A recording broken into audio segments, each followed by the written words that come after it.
13. Quantos irmãos? Reis procura.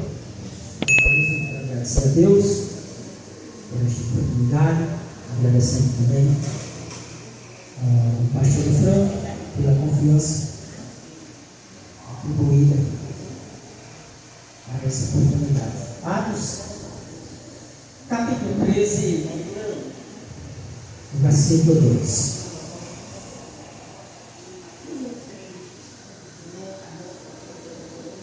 Irmãos procurando, diz assim, palavra de Deus, relatada por Lucas.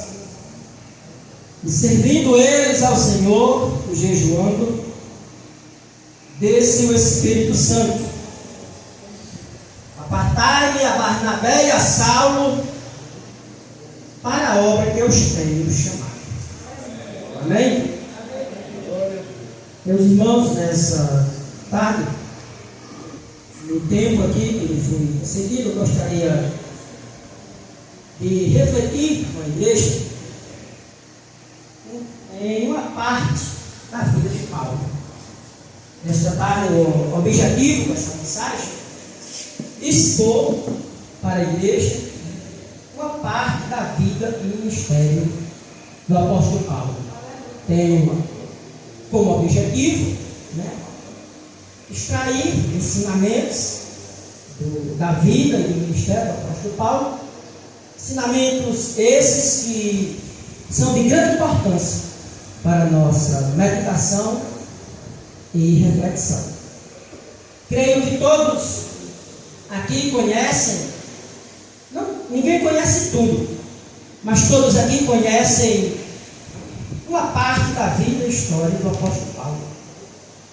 Paulo, ele foi um dos homens mais importantes para a história do cristianismo, para a história da igreja, depois de Jesus. E há muitos que atribuem assim em uma hierarquia, há muitos que atribuem o papel e o desempenho de Paulo superior aos demais apóstolos.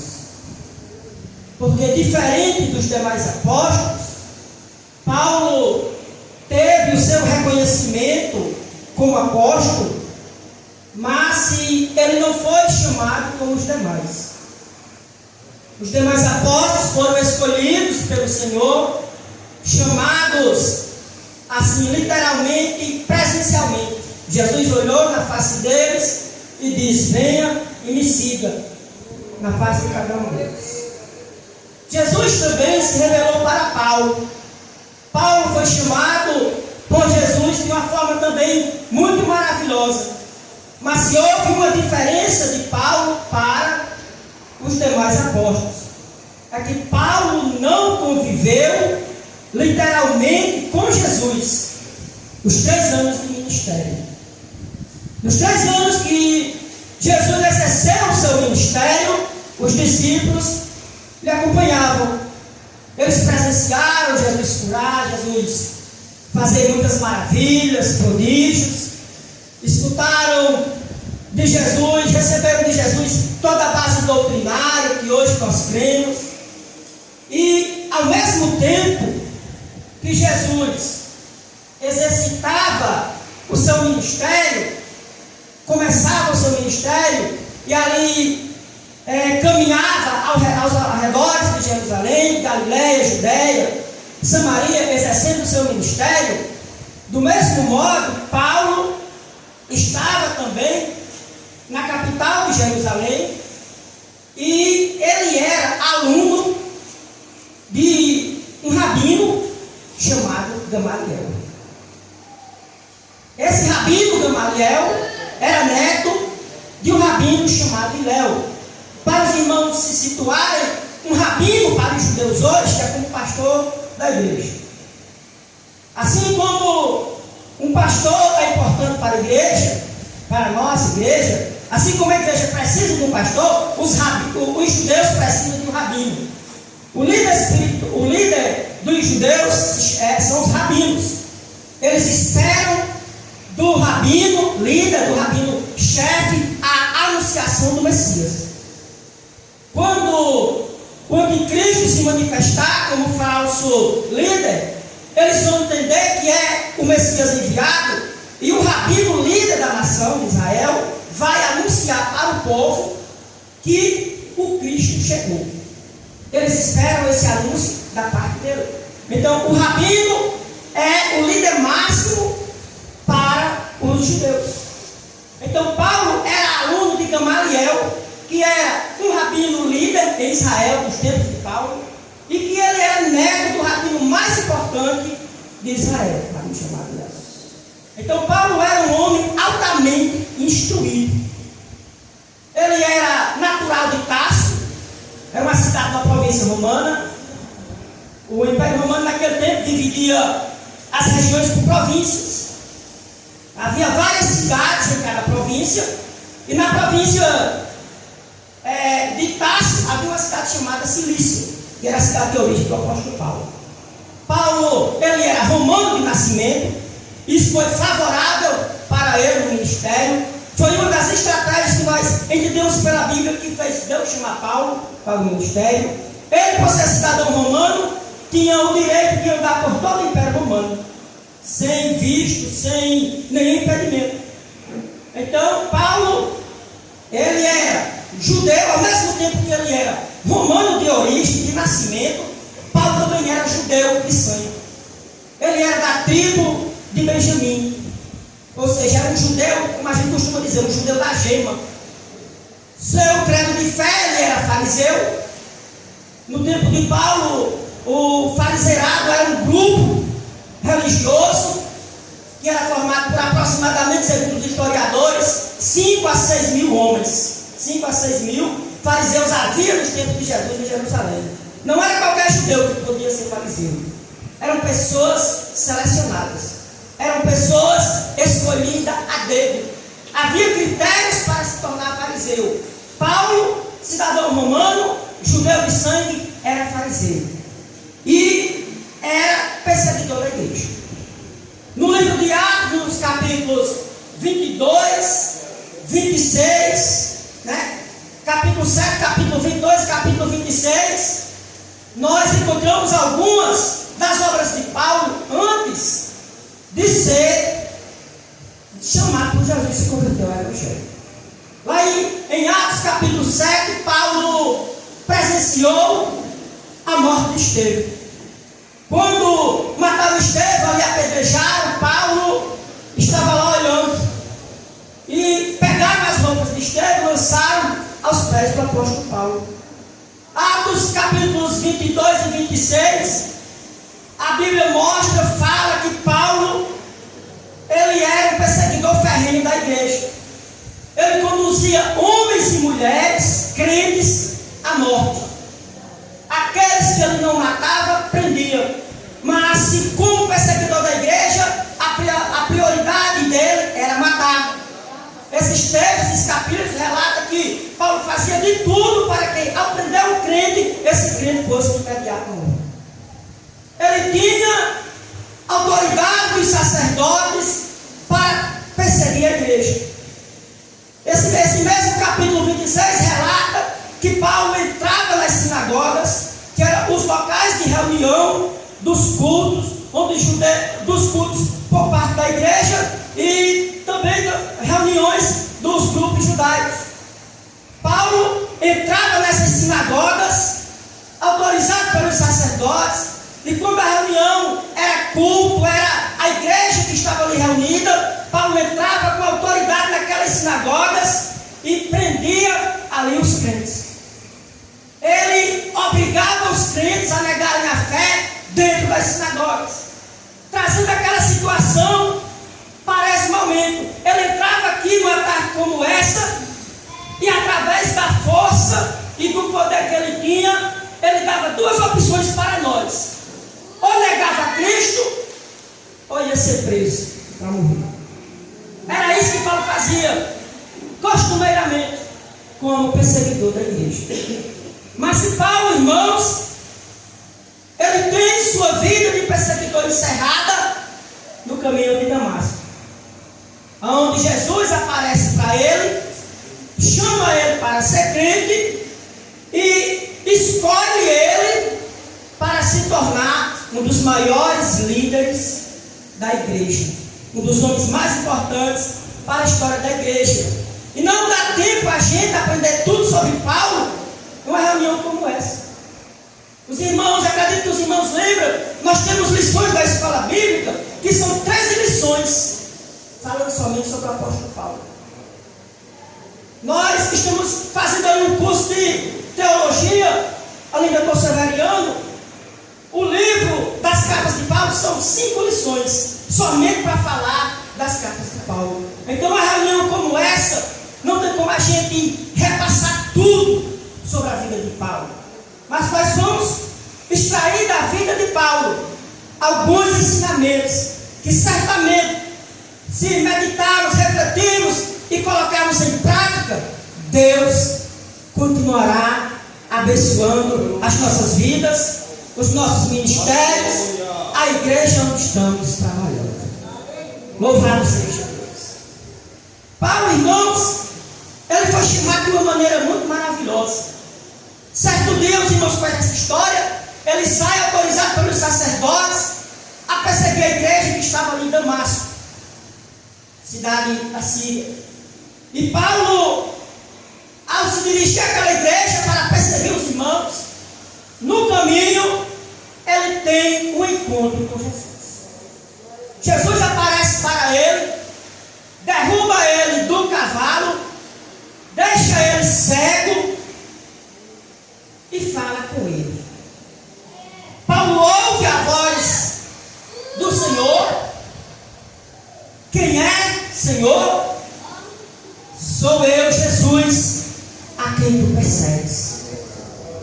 Dura coisa para você é recalcitrar contra os aguilhões. Jesus já chamou Paulo e colocou ele em um canto de parede. Ao chamar Paulo para ser crente e para o ministério, Jesus não deu nem a opção a ele de desistir, de voltar atrás. Já disse logo, é duro, é mais difícil para você recalcitrar contra os aguilhões. Ou seja, dar coisa, voltar para trás, não aceitar a minha vontade. Porque, irmãos, no ministério, na vida pessoal, na vida de crente, tudo será mais difícil se não aceitarmos a vontade de Deus para as nossas vidas. Glória a Deus. Aceitar a vontade de Deus, como Paulo aceitou, é um princípio bíblico para uma vida abençoada, para um ministério próspero. Paulo prosperou em seu ministério, porque acima de tudo, ele aceitou a vontade de Deus. Ele aceitou a vontade do Senhor. Ele entendeu e compreendeu o projeto de Deus para a vida dele. E ele aceitou. Aceitou sem olhar para trás, porque ele deixou para trás uma grande influência.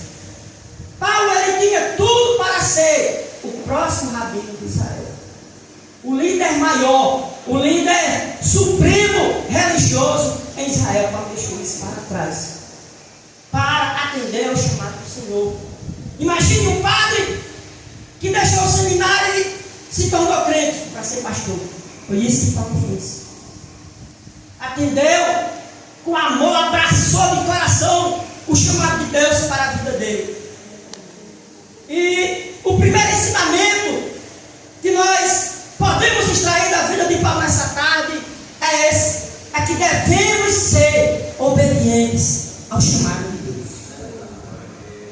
Meus irmãos, pastores, obreiros,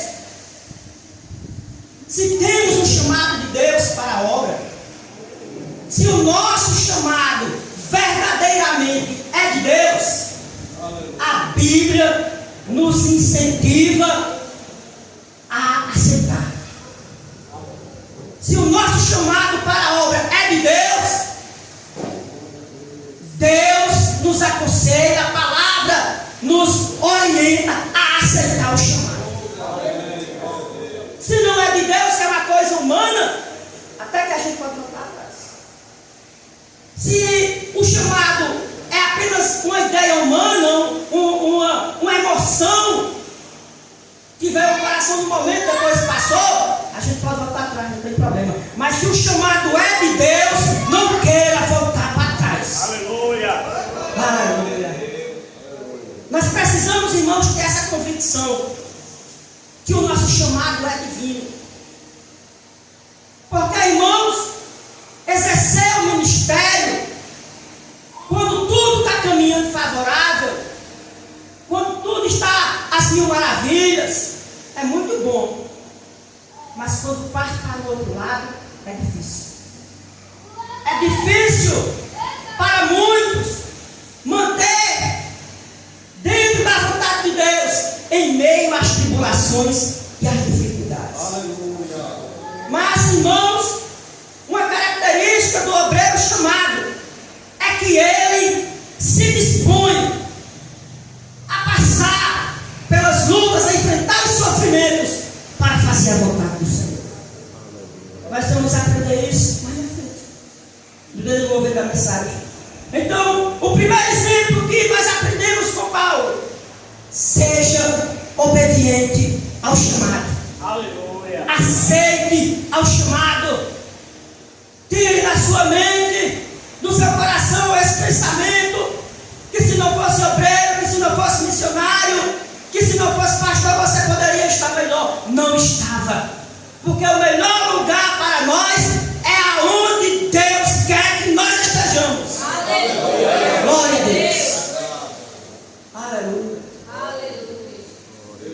E as lutas, irmãos, as dificuldades que surgem para nos desviar do chamado, do propósito de Deus, são muitas. São muitas, irmãos. As ofertas são muitas. Mas se o obreiro, o crente, os missionários, os pastores, que têm a vocação do seu chamado, permanece fazendo a vontade de Deus. Paulo obedeceu ao chamado. E ele testemunha da sua obediência a esse chamado, quando já no final do seu ministério, estava ali se explicando para o rei Agripa.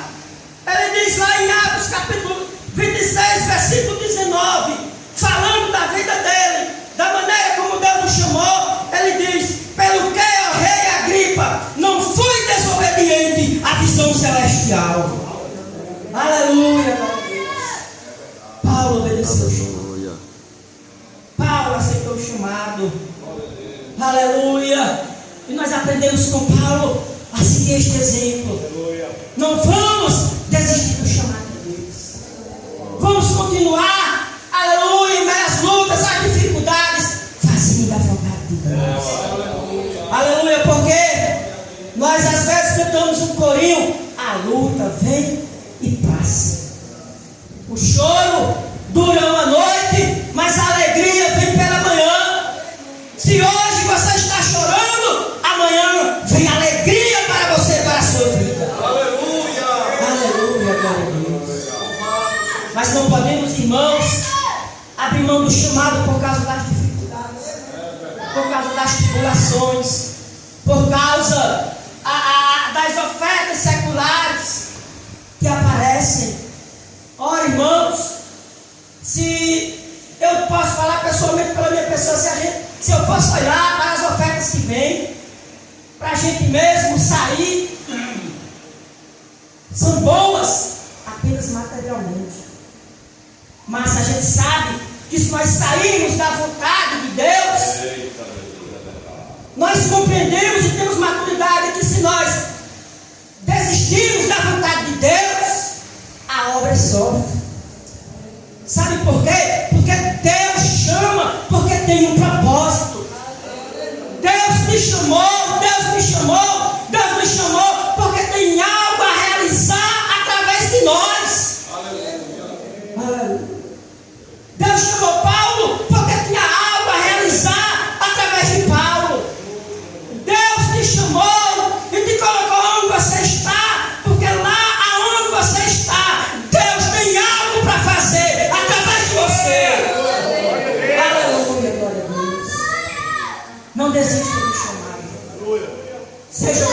obreiro chamado, aleluia, Paulo ali, recém-convertido, é conduzido a Damasco. Ele conclui a sua viagem a Damasco. Aqueles homens que o acompanhavam conduziram ele a Damasco, só que ele chega agora lá não como perseguidor, mas assim, como crente. Ele chega lá e fica ali na casa de um discípulo chamado Judas. Permanece ali 3 dias em oração, cego, jejuando. Ao mesmo tempo que Paulo permanece ali naquela casa de Judas, Deus fala com um discípulo chamado Ananias e diz para ele, lá no capítulo 9 e versículo 15, que vai ser o texto que vamos usar para nossa meditação, o próximo exemplo. Deus fala com Ananias e manda ele ir até a casa de Judas orar por Paulo. Ananias, a princípio, fica com receio. Senhor, já ouvimos falar desse homem, quando mal tem feito a igreja.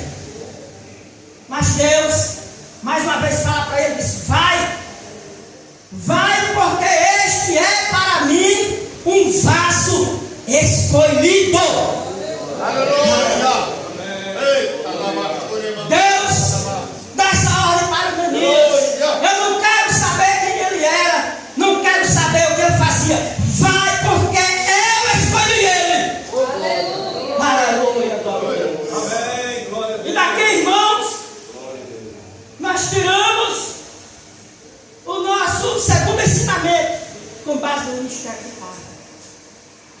Paulo foi escolhido pelo Senhor para o ministério.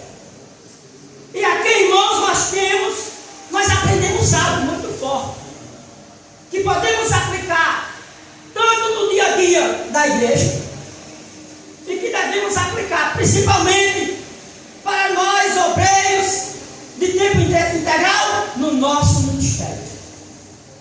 Paulo foi escolhido por Deus para o ministério. E o que é que nós aprendemos com isso?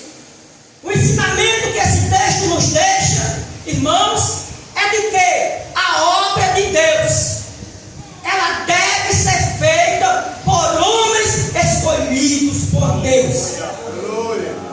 A obra de Deus, ela deve ser feita por homens que têm vocação, por mulheres que têm vocação para servir. A obra de Deus deve ser feita por pessoas vocacionadas. Paulo foi vocacionado para o ministério. Glória a Deus. Sabe por quê eu estou frisando isso, irmãos? Porque hoje nós vemos muitas pessoas, embora nós sejamos assim, obreiros mais novos que estamos se introduzindo no ministério, iniciando, mas se nós já contemplamos hoje no ministério muitos homens, obreiros, que estão até em grandes posições, grandes status, mas que não estão vocacionados por Deus. Não foram escolhidos por Deus. Foram escolhidos pelo homem. Porque existe o obreiro escolhido por Deus. Existe o obreiro escolhido pelo homem. E existe aquele que ele mesmo se escolhe. Existem esses três tipos de obreiro. O obreiro escolhido por Deus, ele tem uma experiência de um chamado. Quando ele é introduzido no ministério, antes Deus já falou com ele. Antes Deus já deu a direção a ele. Antes Deus já falou com a liderança dele. Antes Deus já tornou o chamado dele conhecido da igreja. Ele tem uma experiência para contar.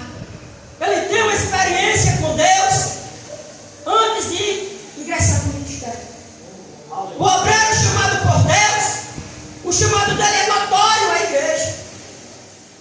Todos nós já passamos por essa experiência na igreja. Muitas vezes recebendo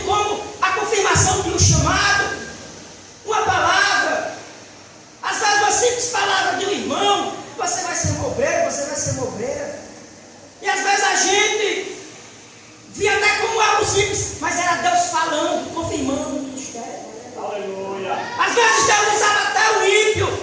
Uma vez Deus usou o ímpio para falar comigo, para reforçar essa ideia dentro de mim. Do nada assim ela olhou para mim e disse: você vai ser pastor. Porque são situações que muitas vezes Deus confirma o chamado em nossas vidas. Mas existem aqueles que foram chamados pelo homem. Aqueles que foram chamados por Deus, eles começam pelo alicerce. Aqueles que foram chamados pelo homem já vão direto para o topo, para o teto. Começa pela comida. Pela comieira. Agora eu me recordo uma frase do nosso pastor presidente, que ele diz assim, não sei se os obreiros também já escutaram, ele costuma dizer: quando você vê um jabuti em cima de um estaca, foi alguém que colocou. Então, irmãos, esse dizer é verídico, porque hoje existem muitos obreiros que estão no ministério escolhidos pelo homem, não por Deus. E a diferença é notória no crescimento do trabalho.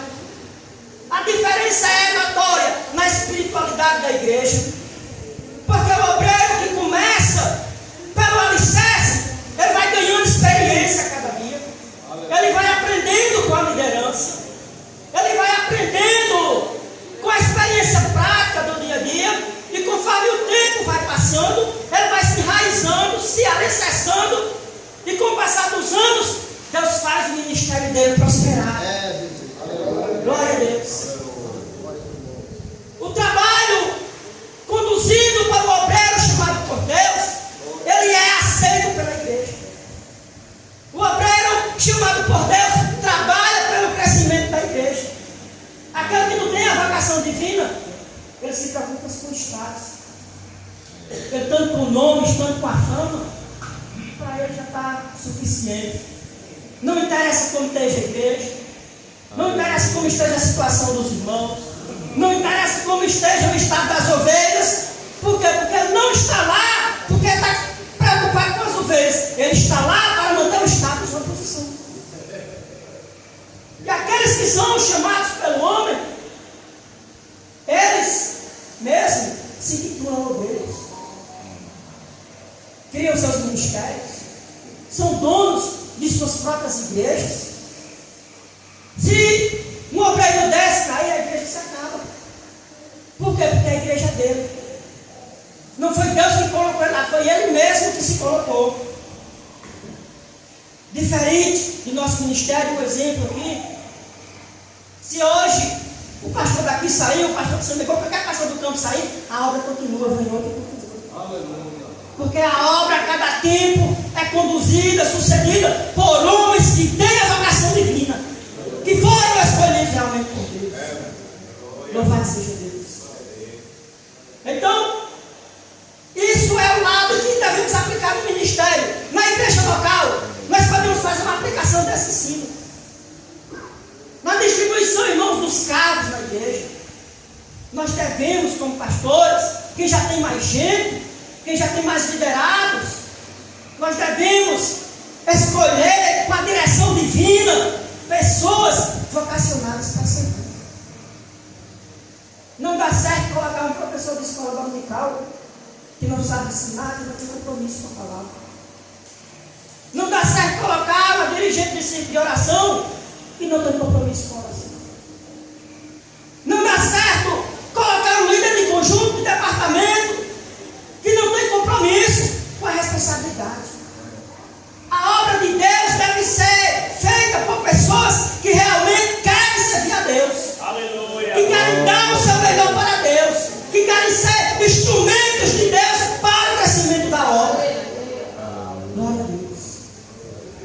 E Paulo, depois ali de convertido, ele fica ali na casa de Judas.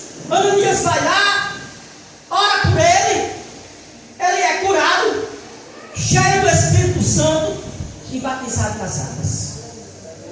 No mesmo instante que recebeu a cura, naquele momento Paulo também foi batizado nas águas e também foi cheio do Espírito Santo, ou seja, foi revestido pelo poder do Espírito Santo, foi batizado pelo Espírito Santo. Paulo era um obreiro pentecostal. Glória a Deus.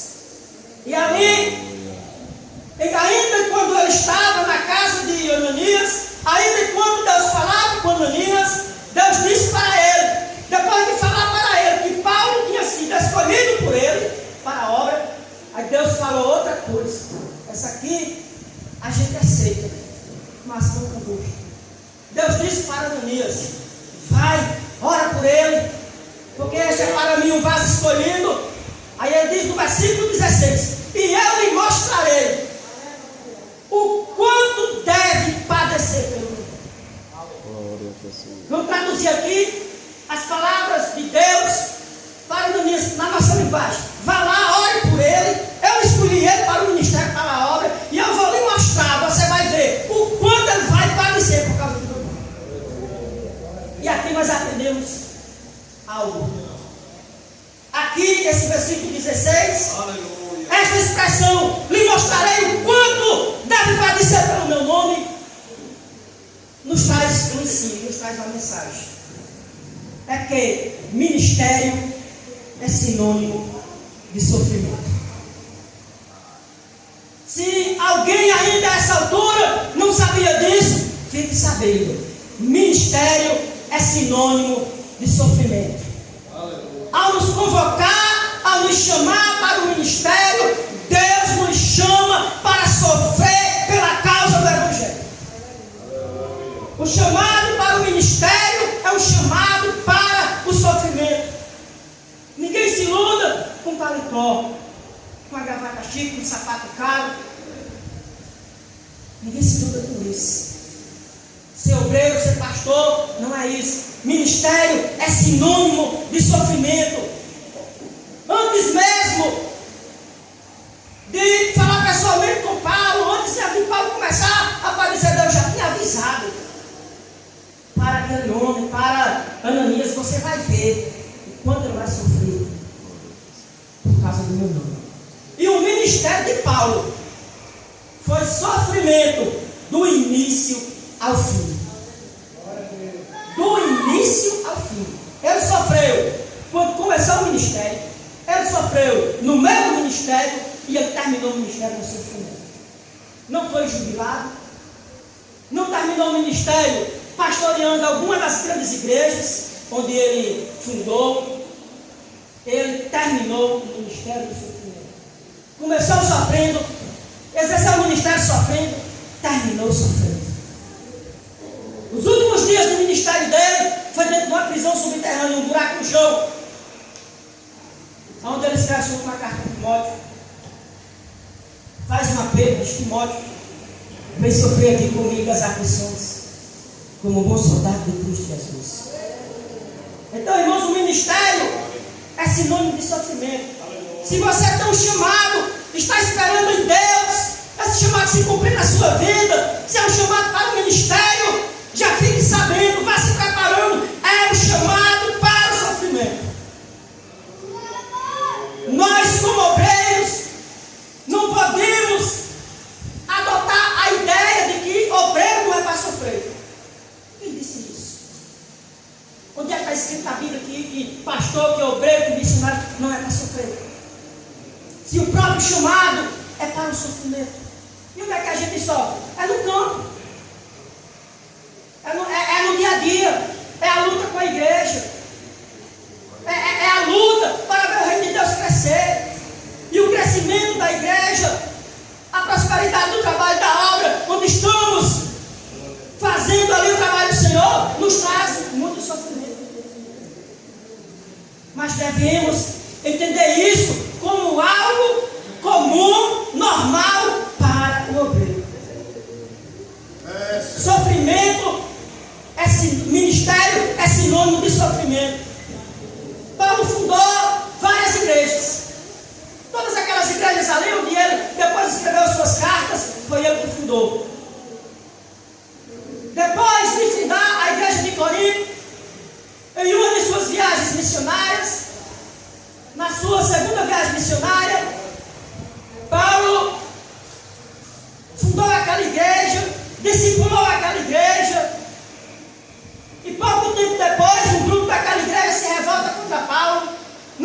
reconhece ele como obreiro, não acredita no apostolado dele.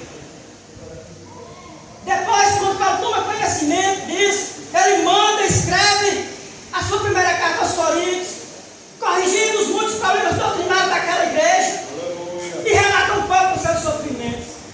E para aquela igreja, ele diz lá no capítulo 11, versículo 16, eu não vou ler todos os versículos, você pode acompanhar, no capítulo 11, versículo 16, ele diz para aquela igreja que por ela sofreu açoites, sofreu prisões, sofreu apedrejamentos. Paulo sofreu um apedrejamento que deram ele como morto. Apedrejaram ele e pensaram, morreu. Levaram o corpo para fora da cidade. Naquele momento ali, Deus se revela para Paulo, ele tem visões celestiais. E quando muitos pensaram que era o fim de Paulo, Deus estava se revelando para Paulo. Aleluia. E Paulo ali se levantou e continuou o seu chamado, o seu trabalho. Porque na obra de Deus a gente vai passar por isso. Muitas vezes quando tem alguém torcendo para o nosso fim, achando que é o nosso fim, Deus aparece e nos dá forças para continuar. Aleluia! E momentos como esse sempre virão. Quando é que o sofrimento acaba? Quando a luta fundar. Quando cumprirmos a vontade de Deus, aí se acabará tudo. Mas enquanto estivermos no ministério, tem sofrimento. Pastorear é sinônimo de sofrimento. Lutar com a igreja traz muitos sofrimentos. E diferente da membresia, não querendo ser melhor do que ninguém, o sofrimento dos obreiros é um sofrimento individual.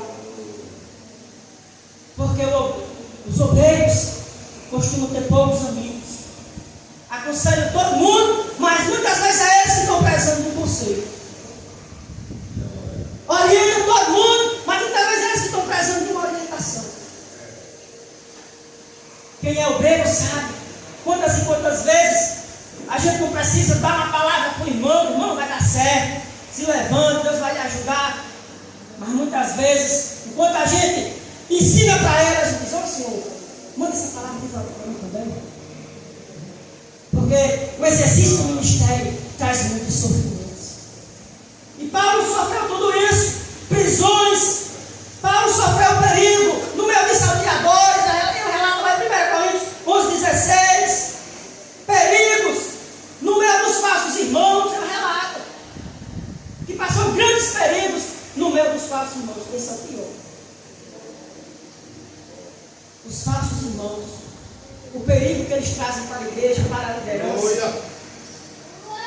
Esses são os piores, porque a gente não sabe quem é. Você só vai perceber quando se revelam, quando já está acontecendo algo. Então Paulo viveu isso aqui também. Perigo entre os falsos irmãos. Ele continua relatando seus sofrimentos no capítulo 11, versículo 16. Cansaço, fadiga. Ele se afadigou, ele se cansou por causa da luta do Evangelho. E ele continua relatando fadiga, noites acordadas em vigília. Paulo passou muitas noites acordado. Aleluia. Orando, pedindo a Deus sabedoria para resolver situações, para mudar situações. Aleluia. Para resolver causas. Paulo passou noites acordados. Passou fome. Ele mesmo relata aqui no capítulo 11, versículo 16, na lista de perigos, fome, sede, jejum de comida. Tem obreiros que diz que nunca passou fome. Paulo passou. Ele relata. Talvez alguns dos missionários aqui não lembrem, os pastores, alguns pastores talvez se lembrem, o pastor não vai se lembrar. Nós ouvimos um pastor pregar aqui no campo, que ele disse que passou tanta fome nas igrejas onde ele pastoreava, que teve um dia que ele sem nada que comer dentro de casa. Teve um dia que ele pegou um caroço de sirigueira para tirar a mão do dia para a maladeira, para fazer o almoço. Dentro de casa não tinha. Então o ministério é sinônimo de sofrimento, de privacidade.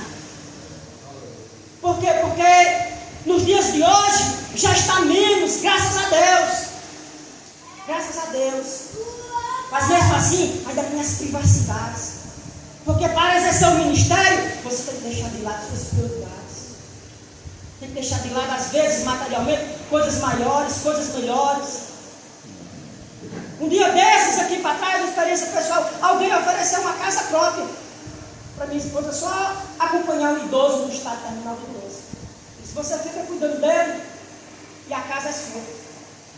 Eu já passo o documento, quando você começar a trabalhar no primeiro dia. Eu sou transportes. Outra oportunidade, alguém liga de São Paulo, chama ela para trabalhar, para pagar diárias lá de R$600 o dia. Já recebi proposta para ir para São Paulo para receber 10, 15 mil reais por mês. Então, essas coisas não sempre vêm para nos tirar do foco. Mas a gente deve se manter firme. É melhor sofrer fazendo a vontade de Deus. Glória a Deus. Louvado. Aleluia. Paulo passou por todos esses sofrimentos. Frio, nudez, olha aqui. Frio, nudez, privacidade de roupa. Em uma parte do seu ministério, em um momento do seu ministério, Paulo não tinha nem roupa para vestir. Porque diz aqui, passei frio, passei nudez. Se estava com frio, se estava nu, não tinha roupa suficiente. Não tinha roupa suficiente. Hoje a situação está bem melhor. Mesmo em meio às dificuldades, às vezes alguém ainda doa um paletó, outros com o esforço daqui, o sacrifício ali, consegue comprar um paletózinho mais arrumado, um vestido mais bonito. E Deus há de cuidar de nós a cada dia. Louvado seja Deus. Então, Paulo sofreu por causa do Evangelho. E com Paulo, nós aprendemos que ministério é sinônimo de sofrimento. E com Paulo, nós aprendemos a como passar pelo sofrimento.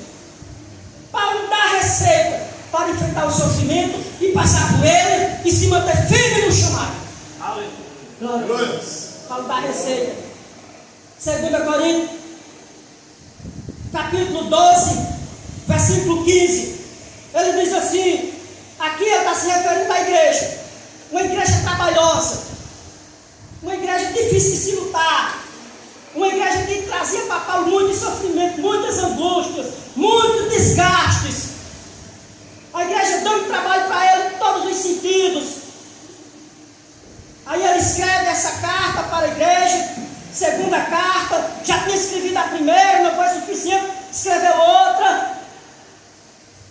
Na primeira, ele dá uma série de orientações, depois vai lá pessoalmente, corrige algumas coisas. Agora escreve outra carta para ver se a situação volta a melhorar de novo. Aí ele diz no capítulo 12, versículo 15: eu de muito boa vontade gastarei e me deixarei gastar pelas vossas almas. Aleluia. Ainda que amando mais, sejais menos amados. Sejais menos amados. Glória a Deus. Que é isso? A receita aqui para enfrentar o sofrimento é amar a igreja. Aleluia. Aleluia. A igreja é trabalhosa, a igreja dá trabalho, os crentes são difíceis de se lutar, tem pessoas difíceis de se lutar. Ame a igreja de maneira incondicional. Aleluia. O obreiro deve amar a igreja, por mais trabalhosa que ela seja. É verdade. Aleluia. Ela pode ser uma igreja que ninguém tem nada por ela. Ninguém que eu falo de fora, que não acredite nela.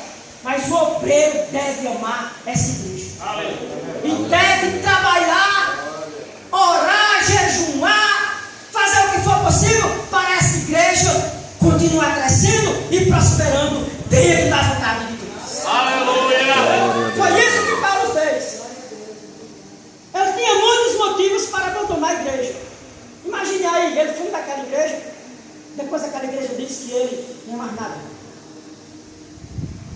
Foi isso que eles fizeram com ele. Muitos problemas, coisas abomináveis dentro daquela igreja, Paulo precisou resolver.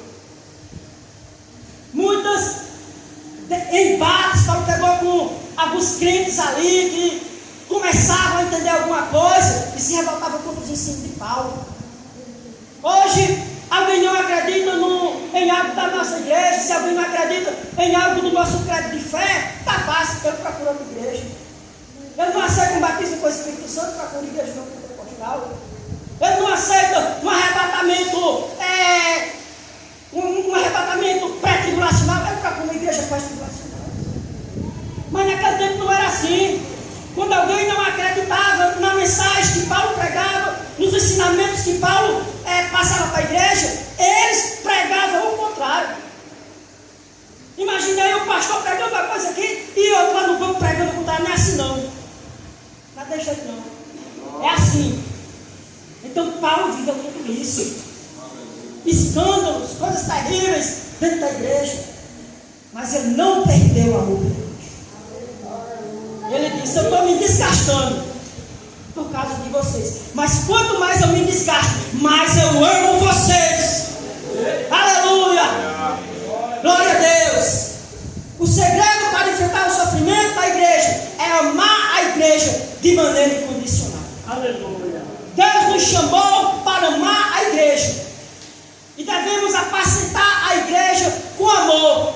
Pode ser o crente mais ruim, mas a gente deve amar ele. Aleluia. Não se preocupe, um dia vai prestar conta com Deus. Mas nós devemos amar e cuidar dele, enquanto estiver ao nosso lado. Louvado seja Deus. Devemos trabalhar para que ele cresça espiritualmente. Para que ele cresça espiritualmente. Bem verdade é que às vezes dá vontade de pedir para procurar outra igreja.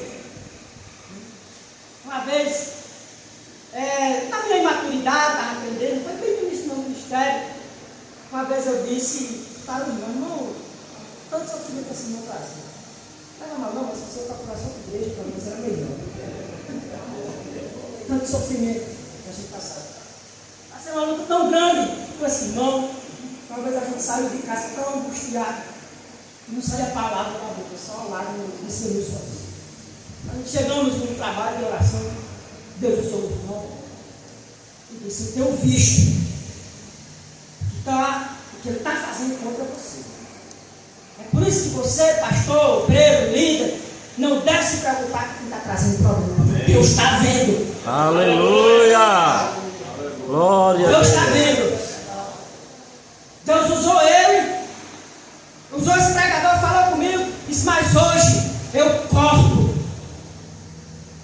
a lança, quero o arco. Aleluia. Glória a Deus, porque Deus, ele não toma as armas do inimigo, Deus quebra as armas do inimigo para ele não poder usá-las mais. Aleluia, glória a Deus. Está passando dificuldades, deixa Deus. Aleluia. Dele.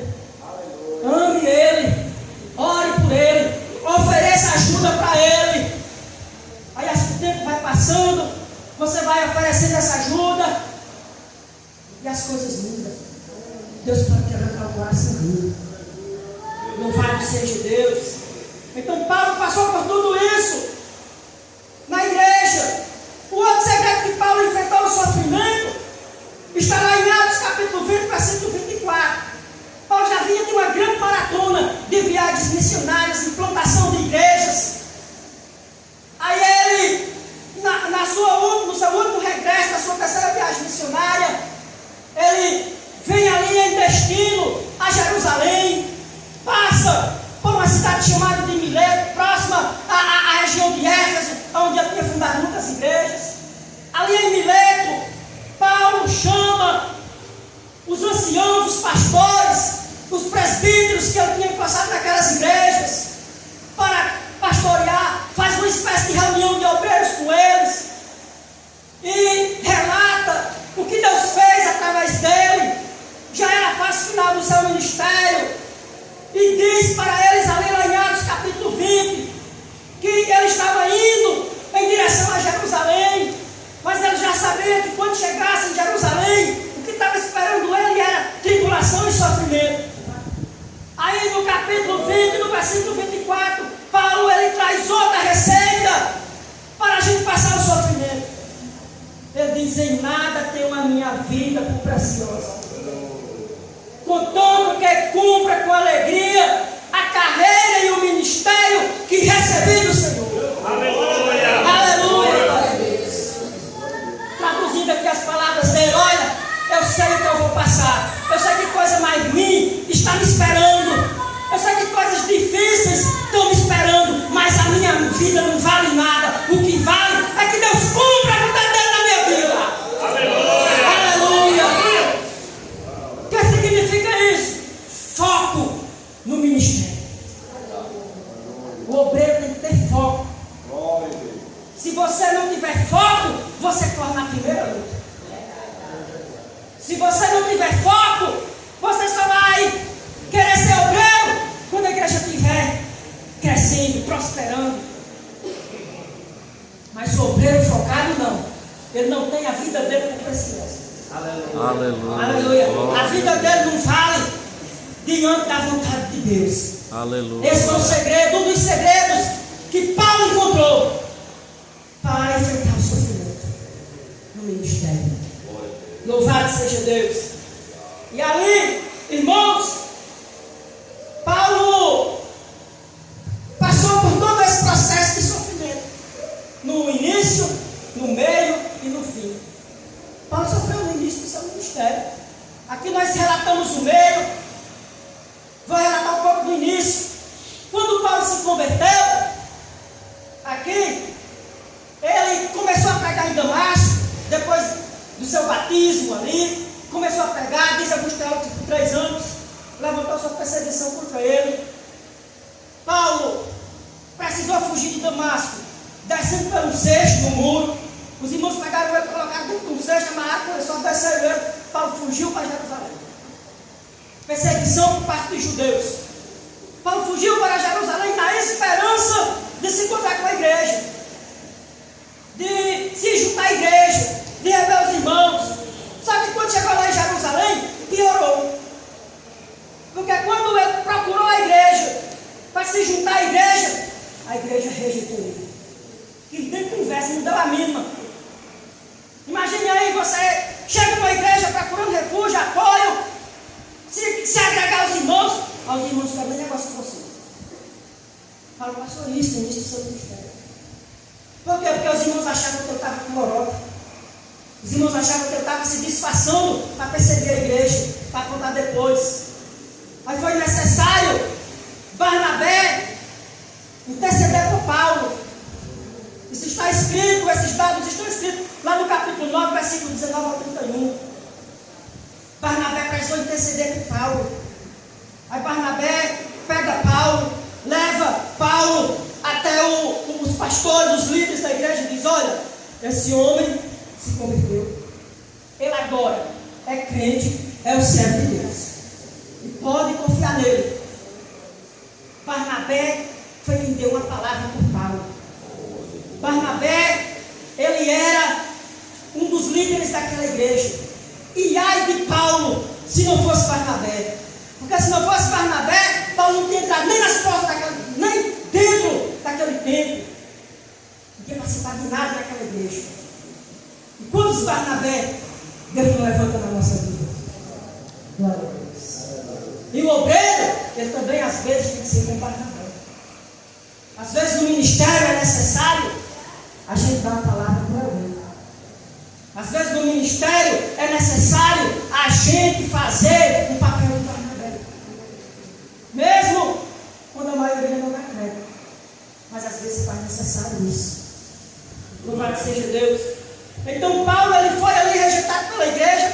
Barnabé intercede por ele, a igreja aceita ele. Parece que o negócio começou a melhorar. Aí lá está Paulo, andando com a igreja, participando dos cultos, como obreiro chamado por Deus, sem entender ainda o tempo de iniciar o seu ministério. Paulo começa a evangelizar um grupo específico lá em Jerusalém.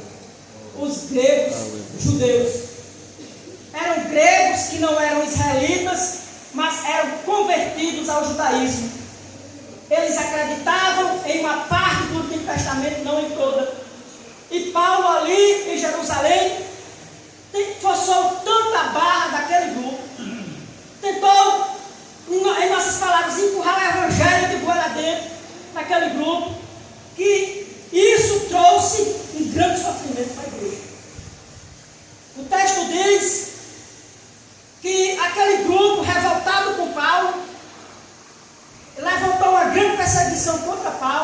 para matar ele.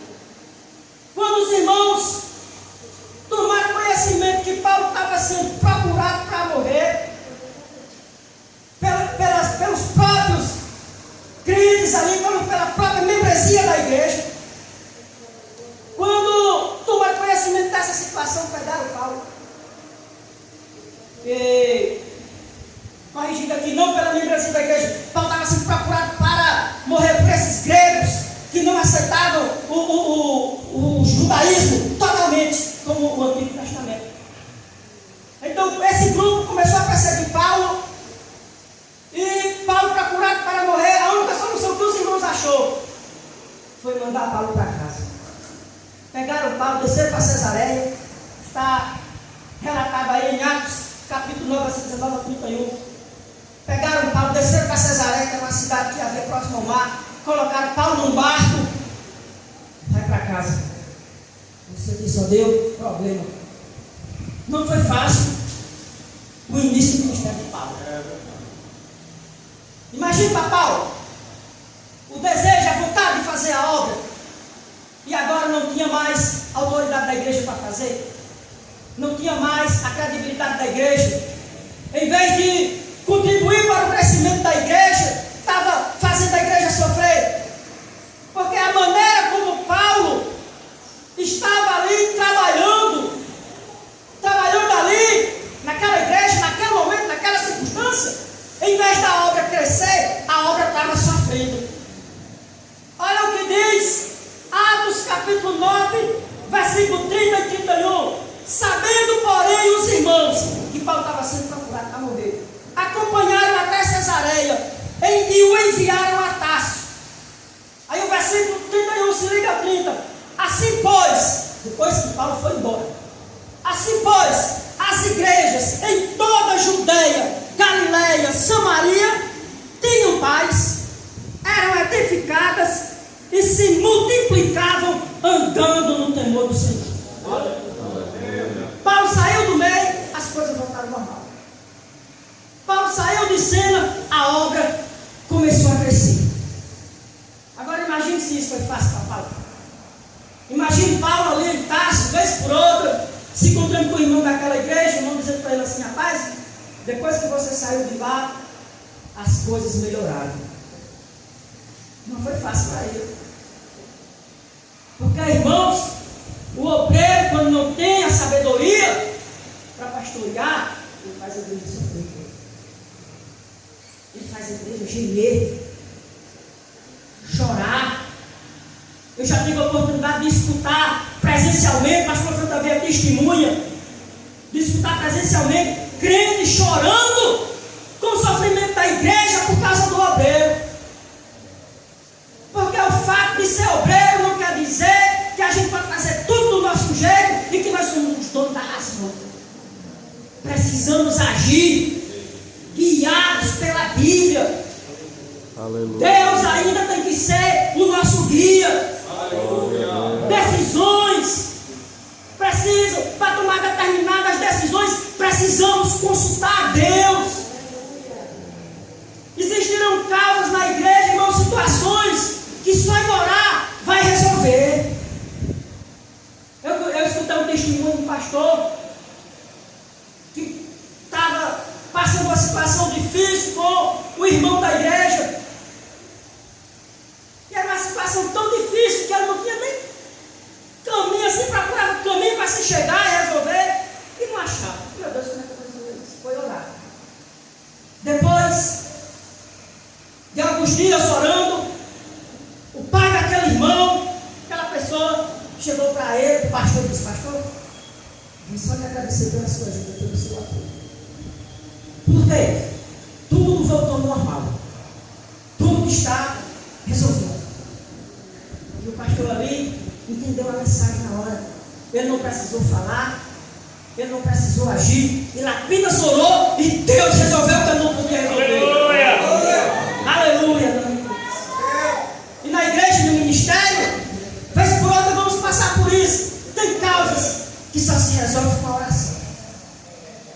Tem causas que se resolvem com orientação, com ensino.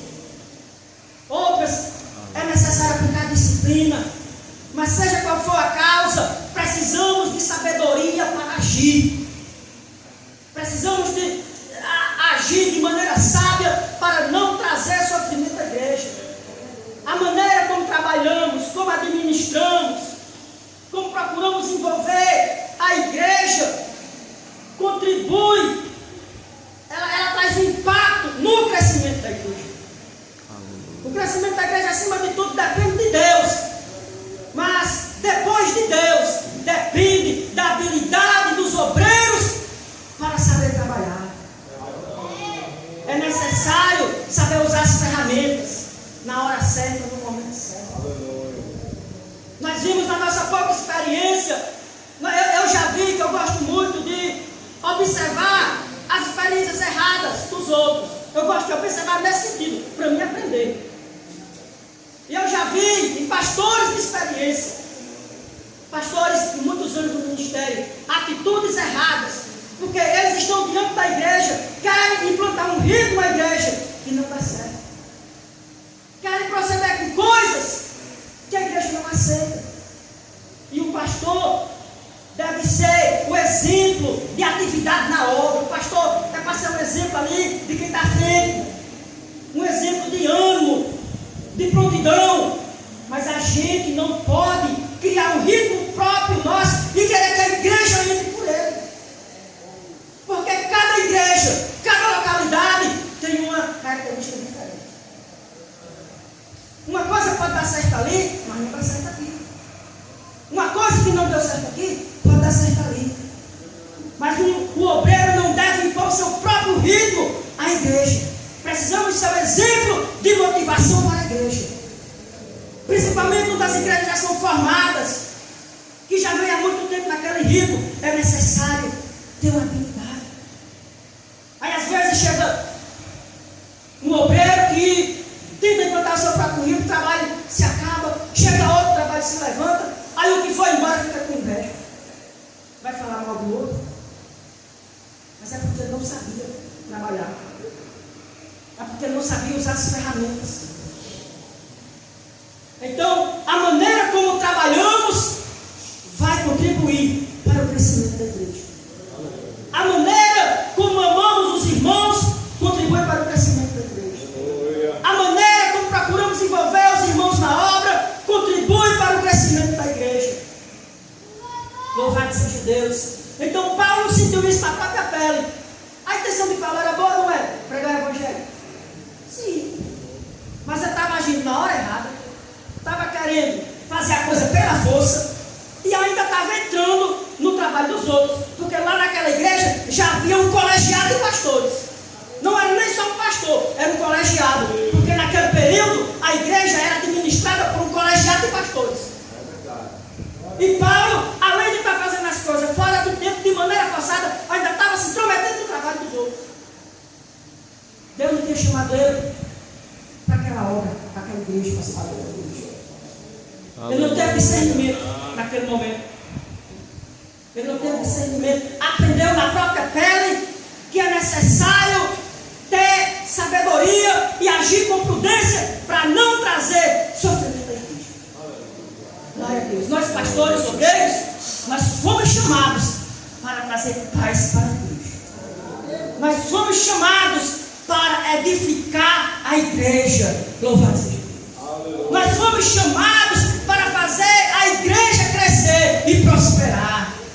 Aleluia. Quando Paulo saiu, está relatado aqui, versículo 31. A igreja teve paz, a igreja foi edificada e a igreja prosperou. Glória a Deus.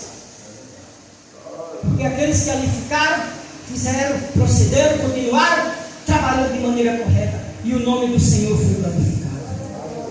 Aleluia, glória a Deus. O quarto ensinamento que nós aprendemos aqui com Paulo já diz respeito à sua estadia em paz.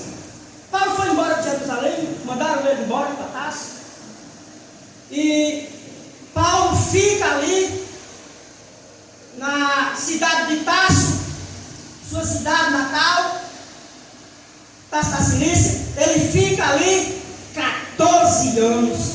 no anonimato. Ele vai embora e por 14 anos ninguém tem nem notícia de Paulo. Sabe nem quem é esse homem? Ministerialmente falando. Paulo ficou lá no cantinho dele isolado por 14 anos.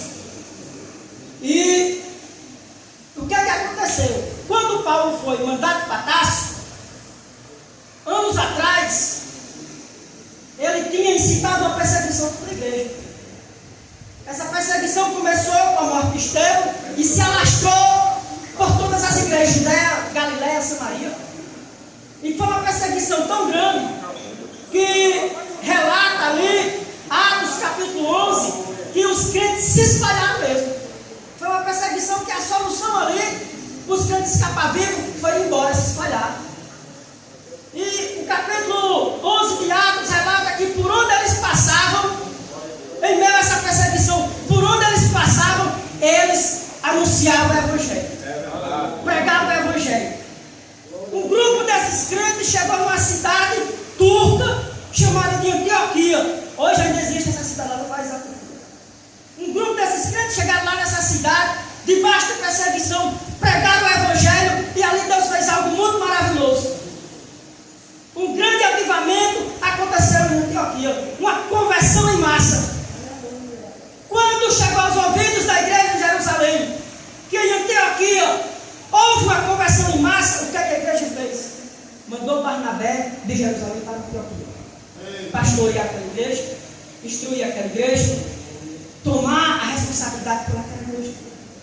Quando Barnabé chega em Antioquia, está relatado que Barnabé se lembrou de Paulo. Depois de 14 anos, Barnabé se lembrou de Paulo. O que é que ele fez? Ele foi, essas informações estão relatadas nesse capítulo 11, versículo 19 ao 26.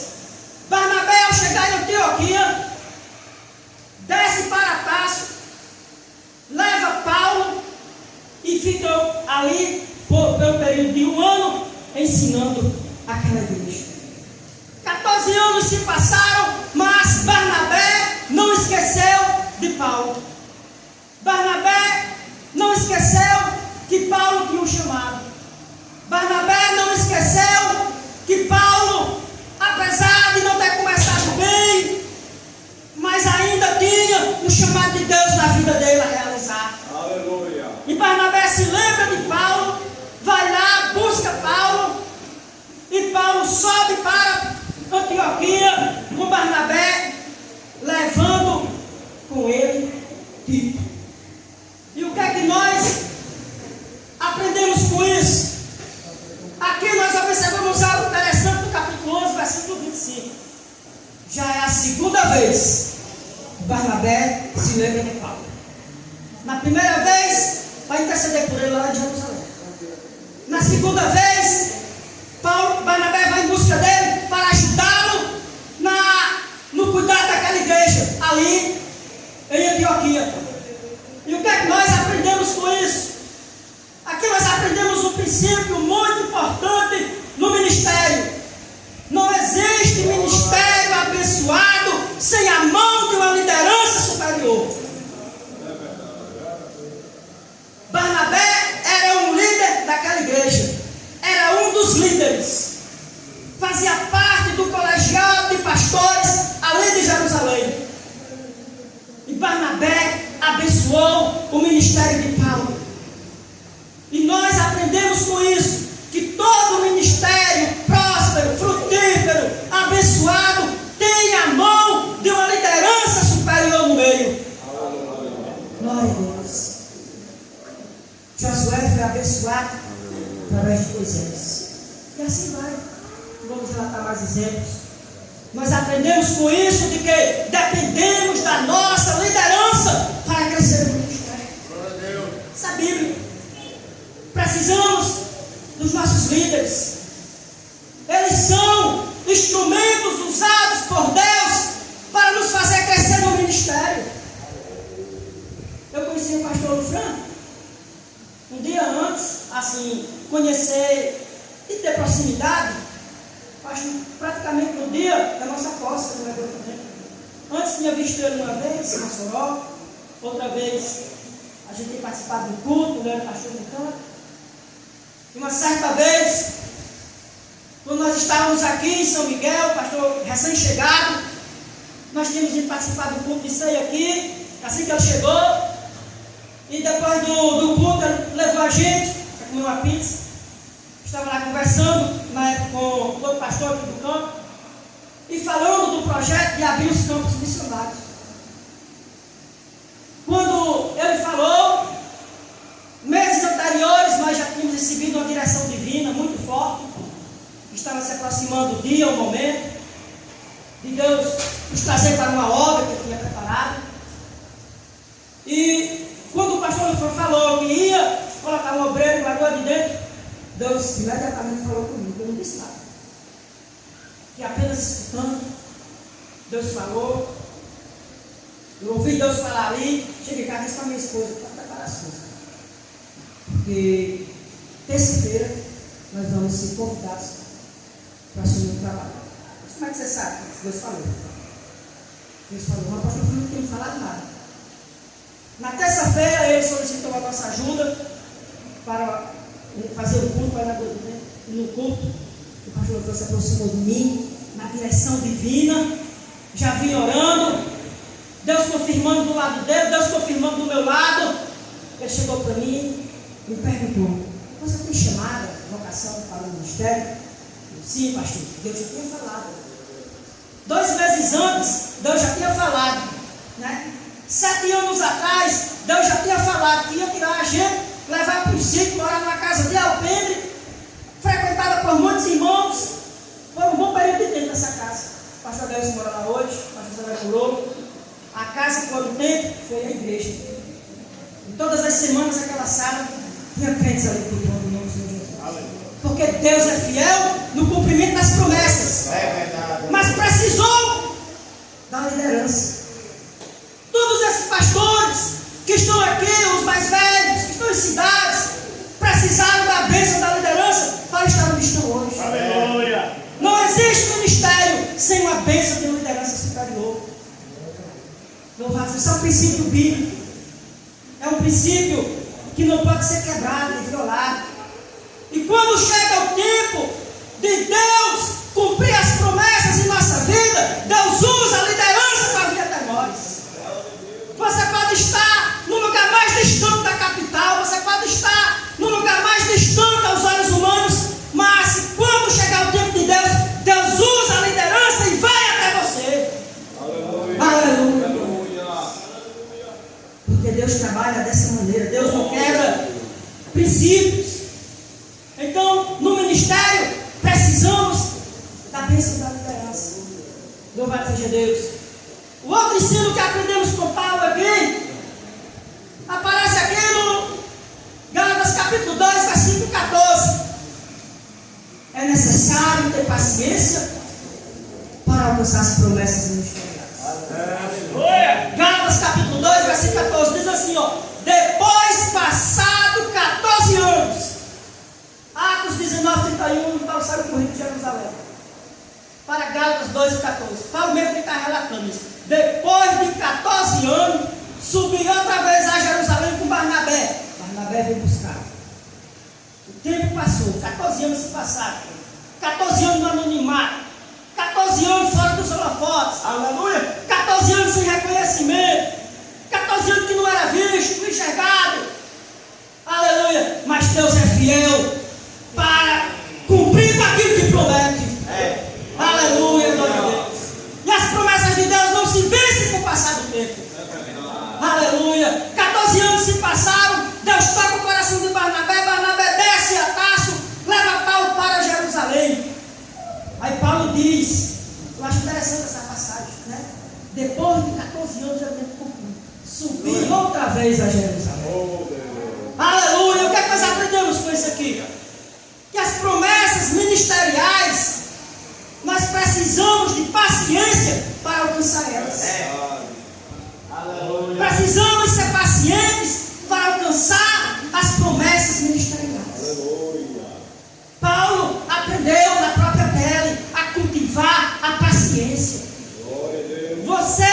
trabalhar como se nunca fosse sair do lugar onde você está. No tempo certo, Deus falará com alguém, com a liderança, e vai fazer algo a teu favor.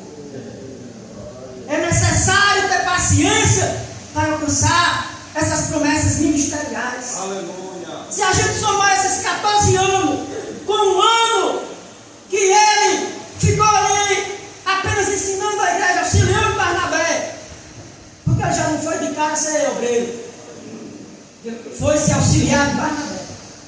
E quando saiu para o campo missionário, Barnabé era o titular da viagem. Ele veio a se tornar protagonista mais na frente, mas saiu, chegou em Antioquia como auxiliar de Barnabé, saiu para o campo missionário como auxiliar de Barnabé, porque as promessas ministeriais, elas se cumprem uma a cada vez. É de passo a passo o crescimento ministerial do obreiro. Louvado seja Deus. Com o passar do tempo, Deus vai fazendo as coisas acontecer. Com o passar do tempo, Deus vai criando situações e vai cumprindo com as promessas em nossas vidas. Glória a Deus, aleluia. Paulo, ele subiu a Jerusalém com Barnabé, esperou 15 anos, 14 anos em Tarso, um ano em Jerusalém. E aqui tem algo interessante. O fato de Paulo estar em Tarso, fora dos holofotes da igreja, a igreja está lá, ele está aqui, não fez Paulo parar de trabalhar. Aleluia. Porque o obreiro que tem chamado, ele produz todo o tempo. O obreiro chamado por Deus, o obreiro que recebe o chamado de Deus e sabe que é chamado vai se cumprir a qualquer hora na vida dele, todo o tempo ele está produzindo na obra. Aleluia. Não precisa estar com título de missionário, de pastor, disso, daquilo. Todo o tempo ele está produzindo na obra. Aleluia. Aleluia. Paulo continuou produzindo em Tarso. Ao chegar em Tarso, o texto diz que ele levou com ele Tito, filho na fé dele. E esse Tito que Paulo levou com ele, tornou-se depois um de seus pastores. Aleluia, glória a Deus. E aqui nós aprendemos que, enquanto aguardamos as promessas de Deus se cumprirem a nossa vida, devemos continuar produzindo. Aleluia. Continue trabalhando, continue produzindo, continue promovendo o crescimento do reino de Deus, até as promessas de Deus virem se cumprir na sua vida. Aleluia! Louvado seja Deus. O anonimato não parou Paulo. O anonimato não matou a vocação do chamado de Paulo. Porque tem obreiro que ele só tem chamado se alguém estiver vendo. Tem irmão que só faz alguma coisa se alguém estiver vendo ele fazendo. Não, Deus está vendo, é o suficiente. A igreja esqueceu Paulo, mas Deus estava vendo Paulo lá em Tarso todo dia. Aleluia! Aleluia! Glória a Deus! Deus está vendo, Deus nos vê, Deus está nos enxergando. Aleluia. Ele sabe da maneira como estamos trabalhando na obra dele. Ele sabe do amor que está no nosso coração pela obra dele. Aleluia. Louvado seja Deus. E Paulo ali, depois de 14 anos, foi levado para Jerusalém com Barnabé. Aí então, nós vamos finalizar com o texto que nós lemos nessa tarde. Servindo eles ao Senhor, jejuando e orando, o Espírito Santo diz: apartai-me a Barnabé e a Saulo para a obra que eu tenho chamado. O que é que esse texto nos comunica? Aqui está a prova da fidelidade de Deus na vida do obreiro chamado. Aleluia. Aleluia. Em Atos 9, Deus chamou Paulo. Em Atos 13, depois de 15 anos, Deus cumpre a promessa na vida de Paulo. Deus é fiel no cumprimento de suas promessas. Aleluia. Deus não falha em cumprir suas promessas. Aleluia, glória a Deus. Louvado seja o nome do Senhor. 15 anos se passaram, mas chegou chegou o momento Aleluia. que o próprio Deus falou por Paulo na frente de toda a igreja: olha, aparta Barnabé, aparta Paulo também, que agora ele sai do anonimato. Aleluia, glória a Deus. O próprio Deus falou e chamou Paulo diante de toda a igreja. E só havia fera ali, só havia teólogos. O texto de Daí diz que só havia fera, homens sábios, eloquentes, capacitados. Mas Deus enxergou Paulo para cumprir o que tinha prometido na vida dele. Aleluia. Espere em Deus que as promessas do Senhor vão se cumprir na sua vida, no seu ministério também. Que o Senhor nos abençoe.